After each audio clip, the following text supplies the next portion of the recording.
menanyakan satu hal dulu nih Mas. Pertanyaan pertama yaitu hubungan apa Mas Melmel dengan kedua korban yaitu Vina dan Eki, juga Linda. Ya, selamat malam juga Mas. Ini saya dari saksi yang ada di TKP terakhir. Jadi di sini Mas, saya dengan adik Eki dan Pina itu memiliki hubungan yang sangat dekat ya. Tapi di luar daripada geng motor. Karena adik Eki itu seperti adik saya sendiri.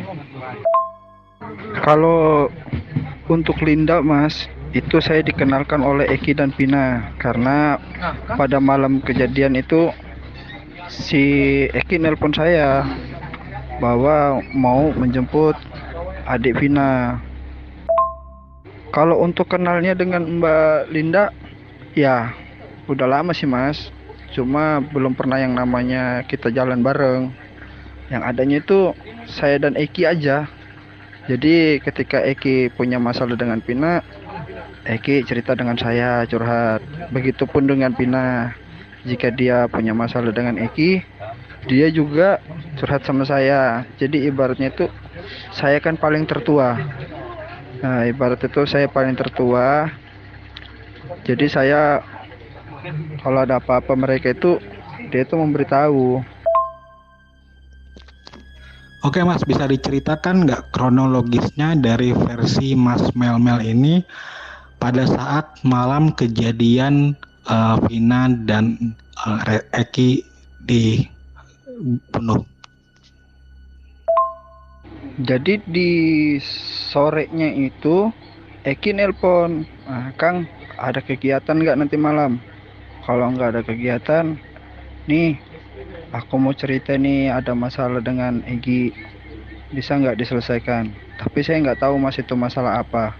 Ya saya pikirkan biasalah anak-anak muda, paling nanti juga teguran lagi. Saya berpikir seperti itu kan. Oh ya sudah dek, nanti malam kita janjian di mana? Saya bilang gitu kan.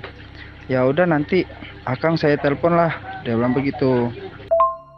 Nah setelah itu Mas, malamnya ini sekitar jam setengah 8 itu saya telepon ini si Eki, dek jadi nggak kita ini malam jalan? Kalau kamu mau jalan bawa Pina, ya bawa juga dong Linda. Masa Akang sendiri? Tuh guyonan saya kan Mas. Oh iya sudah Kang. Nah, Akang kita janjian tempat biasa. Sekalian nanti kita jemput Pina dan Linda. Ya sudah, oke kita akhirnya meluncur lah. Saya ini kan ketemu dengan si Eki ini. Akhirnya sudah ketemu. Kita jemput si Pina dan Linda. Kita sempat jalan-jalan ini. Di alun-alun itu sempat jalan muter-muter. Setelah muter-muter itu kami sempat beli apa ini namanya minuman lah. Nah, ya, dek kita beli minuman dulu lah, mampir. Nah, akhirnya kita ini mampir beli minuman. Jadi setelah kami mampir beli minuman itu, di situ Pina sempat gelisah tuh. Kang, biar Pina goncengan sama Kang aja lah pulangnya. Biar si Linda sama Eki. Tapi mereka berdua kan berdebat. Oh, kenapa begitu? Kan awalnya kita berdua kata. Nah, itu terus saya bilang, udah nggak usah ribut. Sembarang aja yang mana mau ikut. Saya bilang begitu sama si adik Eki kan. Nah, dalam itu ada beberapa motor itu lewat gitu. Dia lewat dan terakin Eki. Nah, si Eki ini ngomong, Kang, itu Kang kawan-kawannya si Egi dong gitu. Tapi saya kan nggak kenal sama si Egi yang mana posisinya saat itu. Jadi nggak apa-apa dek, kita lanjut aja. Wah itu si Linda ini memang dari awal itu memang sudah ngetik HP terus di atas motor itu, memang sudah ngetik HP terus, entah siapa yang dihubungin. Nah itu ya kita lanjut aja jalan ini. Setelah lanjut jalan ini pas motor sudah lewat kan, yang tadi tuh saya bilang kawan-kawannya Egi sudah lewat itu, si Egi ngomong, ya nggak apa-apa dek, aman aja. Tuh kami lanjut. Jadi akhirnya nih kami lanjut nih Mas jalan. Rencana schedule-nya kan memang masih mau jalan-jalan ya. karena berhubung kami sudah jalan itu, kita tuh ngelewatin tongkrongan, kayak nggak salah itu tongkrongan anak motor. Cuma saya nggak tahu lah anak motor dari mana kan, karena kan saya di luar daripada geng motor. Itu si Pina ngomong ke Linda, bilang, Pina, kita pulang aja yuk, udah mau malam juga sudah nih, udah mau jam 11, dia bilang begitu. Ya akhirnya saya bilang, iya ya tuh Neng, kita pulang. Saya bilang begitu kan. Tuh kita pulang. Di jalan perjalanan pulang ini saya sudah ngomong sama si Eki, Dek, nanti singgah dulu beli bensin ya, soalnya bensinnya Akang mau habis nih. Jadi akhirnya kami singgah nih. Yang singgah itu saya sama Linda. Si Eki sama Pina ini lanjut terus. Loh, saya bilang kenapa itu kok Eki jalan terus? Tak suruh si Linda hubungin si Eki. Saya bilang coba hubungin Eki itu, telepon. Jangan dulu pulang sebelum kita datang. Saya pikirkan sudah mereka ini menuju rumahnya Pina toh. Jadi maksud saya itu nunggu di rumah Pina. Maksud saya kalau memang dia sudah duluan sampai. Jadi iya Kang, udah saya telepon nih katanya gitu. Udah saya chat katanya. Nggak diangkat nih saya telepon, mungkin masih dalam perjalanan. Oh ya sudah, kalau gitu kamu chat aja si Eki atau si Pina, bilangin nanti kalau sudah sampai di rumah jangan langsung pulang duluan, tunggu Akang gitu baru pulang sama-sama. Ya jadi akhirnya pulanglah saya ini Mas. Ya pas itu tuh saya langsung antar Linda ini pulang ke rumah Mas. Nah, pulang ke rumah, setelah sampai di rumah saya tanya lagi, loh kok si Eki sama Pina kok belum sampai ya? Coba ditelepon. Saya telepon nggak diangkat, berapa kali saya telepon nggak diangkat. Linda ini langsung masuk. Setelah dia masuk rumah, saya putar balik tuh, putar balik. Saya keluar sudah jalan raya itu, saya putar-putar nih cari kemana nih si Eki nih, kok nggak diangkat-angkat nih, perasaan gak enak. Akhirnya saya ketemu tuh sama temennya si Eki. Dia bilang begini, Kang, susul si Eki ke jembatan Play apa itu. Dia bilang susul Eki di jembatan apa, dia bilang malam itu. Dia bilang si Egi sama kawan-kawannya tuh mau berantem tuh, mau kasih pelajaran ke Eki tuh. Nah, akhirnya saya nih panik kan, langsung meluncur ke lokasi tuh. Sebelum sampai di jembatan itu, saya itu melewati ini SMP 11. Nah, di SMP 11 itu saya taruh motor tuh. Saya lihat tuh mereka tuh di dalam. Saya juga nggak berani untuk masuk ke dalam karena ini Pina sama Eki ini sudah dipukulin gitu. Tuh ada warung yang masih buka ya Mas, ya nggak buka full, maksudnya itu sudah mau tutup lah. Di situ tuh ada laki-laki Mas, saya ajakin untuk masuk ke dalam, nggak berani.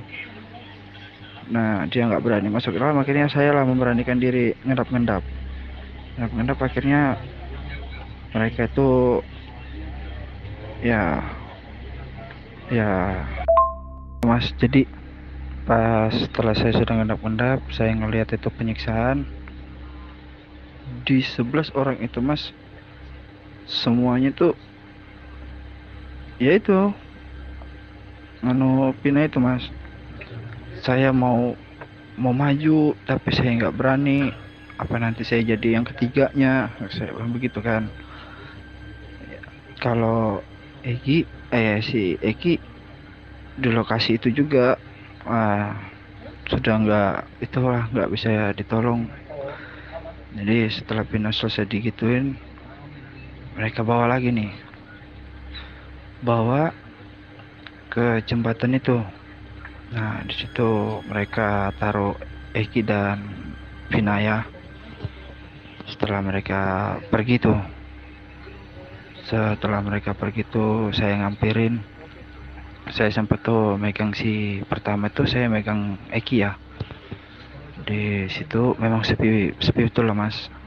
Akhirnya saya tuh megang Eki, saya periksa Eki, nggak ada, memang sudah pergerakan. Jadi saya pindah ke Pina. Pina ini kan sudah sebagian bawahnya kan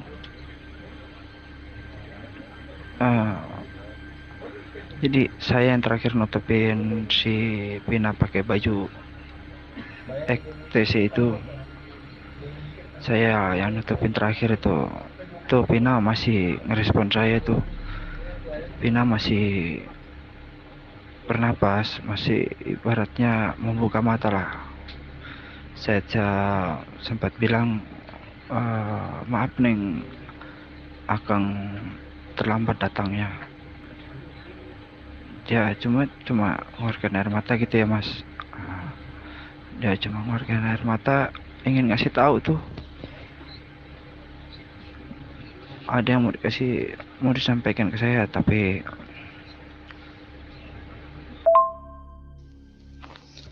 Halo Mas, ini saya tanya nih Mas, sekali lagi Mas, apa benar sejujur-jujurnya Mas melihat Vina dan Eki dipukulin dan dilecehkan saat malam itu Mas?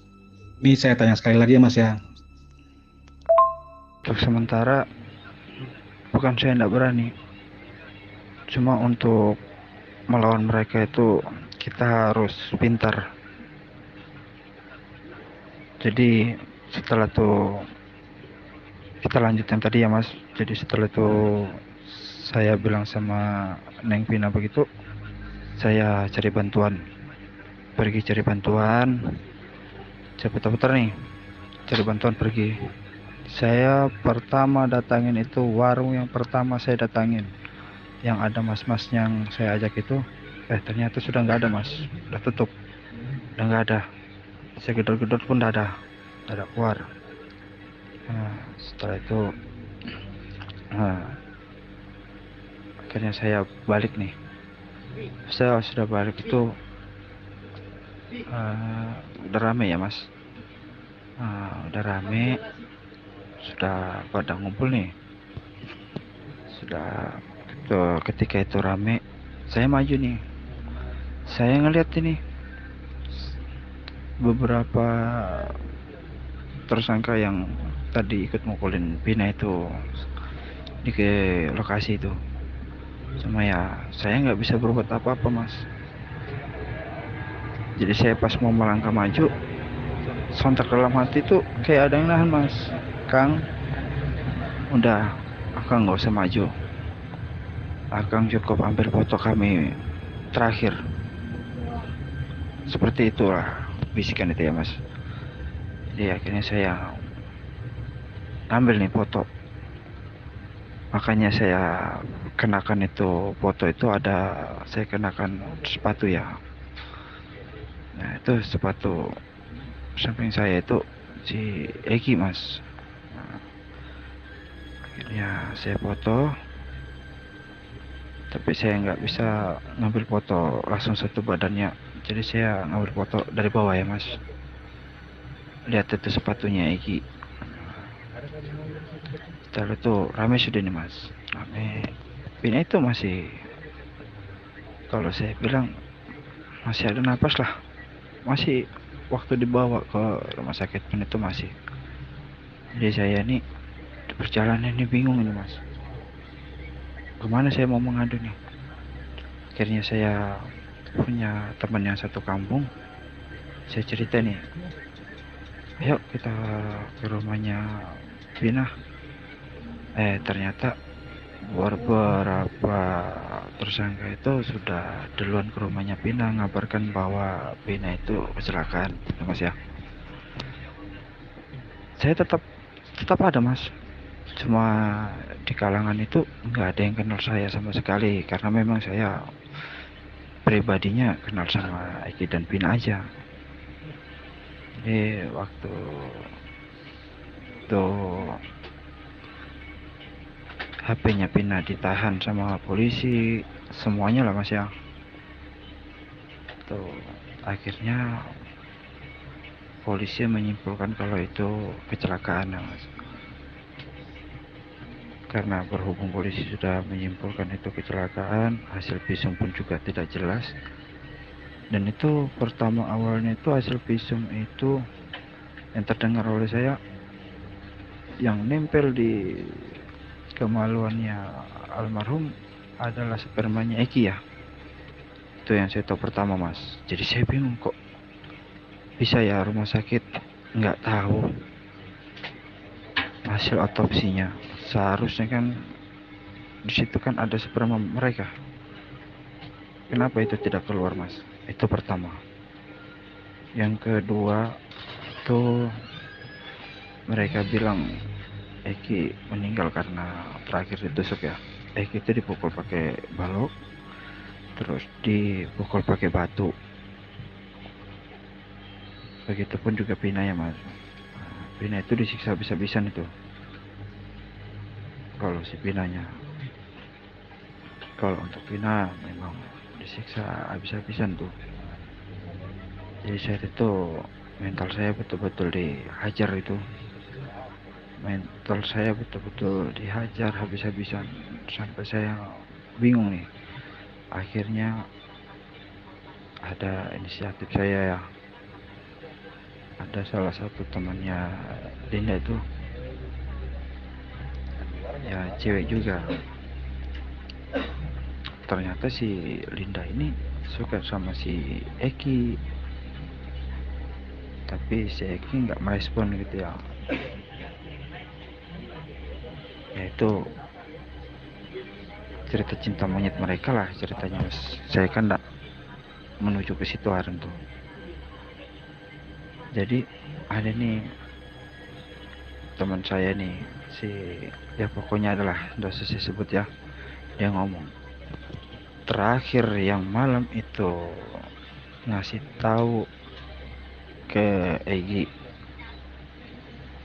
bahwa Pina dan Eki itu akan melewati situ. Itu sudah disetting mas, sudah disetting sama si Dinda ya. Nah, itu sudah disetting sama Linda. Jadi malam itu si Linda lah yang memberitahu ke Egi bahwa si Pina lagi bersama si Eki. Tuh. Setelah itu beberapa harinya itu saya langsung hilang. Di situ Pina menyebutkan 12 orang. Bukan 11, 12.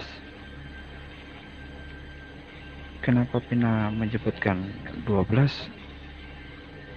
Karena Pina taunya yang ada di TKP, bukan yang di luar di TKP.